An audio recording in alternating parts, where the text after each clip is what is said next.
I'm going to teach you one of the coolest tricks about playing piano today. This is going to be amazing, gang, and I'm glad you're with me today because we're going to talk all about chord inversions. You're not going to want to miss this.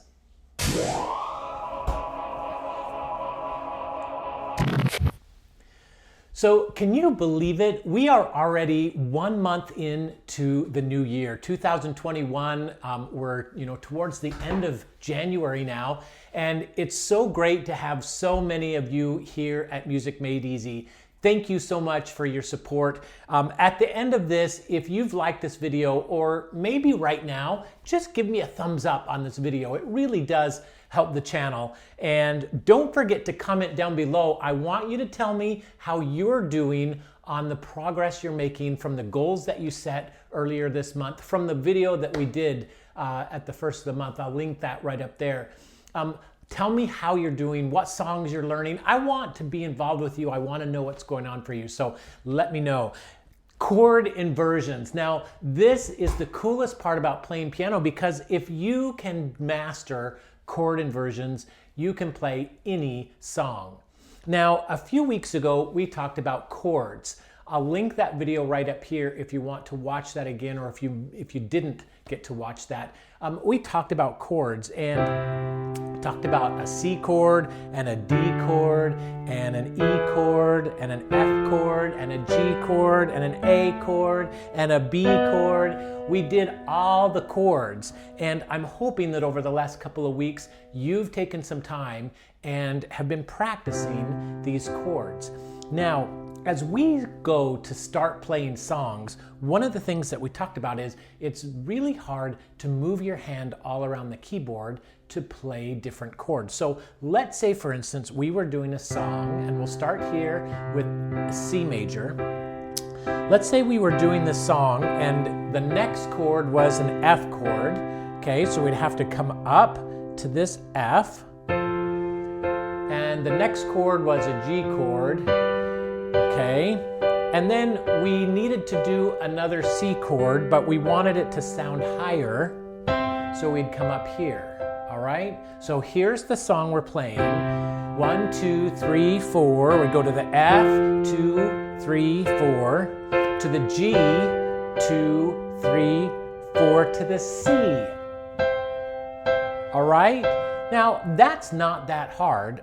The problem that I have, and I want to help you with, is so that as you're going faster, you don't have to worry about moving your hands. Clear up here. Here's the secret that I'm going to teach you. Let's take the left hand and just put it in our laps for a minute. We'll concentrate on this C chord. An inversion is literally just taking these notes and turning them around. So we've got a C, an E, and a G. Let's say that we want to create an inversion. Let's take this C right here, and instead of playing this C, we'll play this C. So we need to move our fingers around a little bit. We'll put our thumb here, we'll put our pointer finger here, and our pinky here. So we've just changed this chord from this to this. It's the same chord, it's a C chord. You get to hear this top note just a little bit better though, right?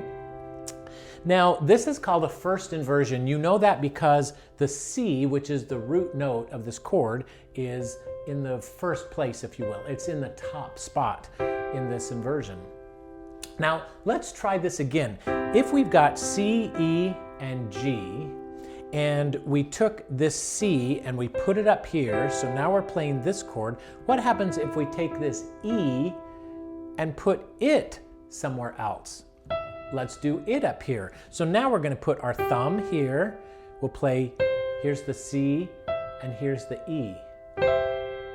All right, so and this is called a second inversion, and the reason that it's called a second inversion is because, again, the root of this chord, a C, is here, and it's in the middle. It's the second note that we're playing. If you start from the top coming down, it's the second note, so it's the second inversion. So here's our root chord.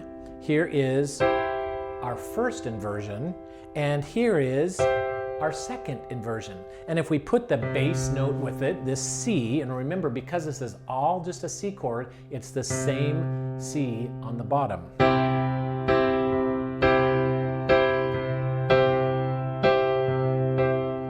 There you go. That is the secret of inversions. And the cool part is this works with any chord. So when we talked about a D chord, all right, and we play a D, an F sharp, and an A, we can do the same thing, and let's put this D up here on the top. All right, we can do that. If we want to take this F and put it on the top and make a second inversion, there we go. Now, you're probably wondering, Ben, why is this even necessary? Why do I need to know this type of thing? So let's go back to that example of this song that we're playing. All right, there's three chords, a C, an F, a G, and a high C. All right, so here's the cool thing about inversions. We'll start with our C. Now, the next chord is an F, but remember, an F chord is made up of a C, an A, and an F. Well, we were already playing a C on this chord, right? So if we do remember, F, A, C, we'll go F, A, C. All right, there is our inversion for the F chord. So now all we're gonna do is we just moved these two fingers up, and we've got this inversion on our F chord. Now the G chord, we can do the same thing. Here's the G, but let's do the inversion of it, and what we'll do is play the D down here on the bottom. So we'll take this note away, play this note. So now we build this.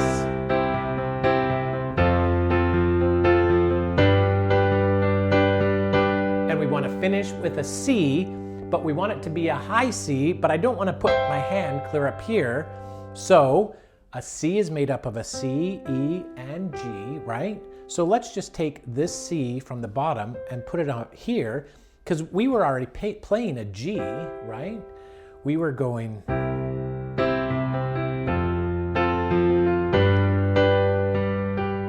So what makes up a C chord? A C, an E, and a G. So let's get a C, an E, and there's the G. Oops, I got to do the right note on the bottom. There you go. We now can play this song much easier. Let me show you the difference.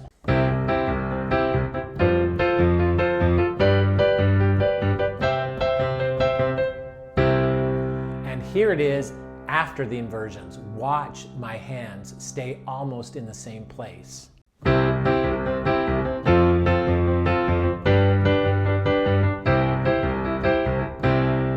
And there you go, the secret of inversions. Now, as I said, this can work for any chord. So your homework this week is to take some of these chords that you've learned, the C, the D, the E, the F. Maybe you can do this and practice these inversions that we did with the C, the F, and the G, but I don't want you to leave the other ones out. Get used to what are the notes that make up the chords. That's why that lesson we did a couple weeks ago was so important, because now that you know those notes, as long as you include those three notes in the chord, you can use whichever ones of those notes you want to as you're playing your song, whatever reaches your hand, whatever feels best when you're playing. That's the secret. That's the magic of inversions. Guys, thank you so much for being with me again this week. I look forward to getting your comments down below as to how you're doing. Make sure that you give this video a thumbs up, and if you haven't subscribed yet, I'm gonna make this really easy. Just click this B logo right here. It'll subscribe you, hit the notification bell, and here's another couple videos that I'd like you to watch right now. Don't go away, don't go do anything else. Stay here on Music Made Easy and watch more videos. Talk to you later, bye.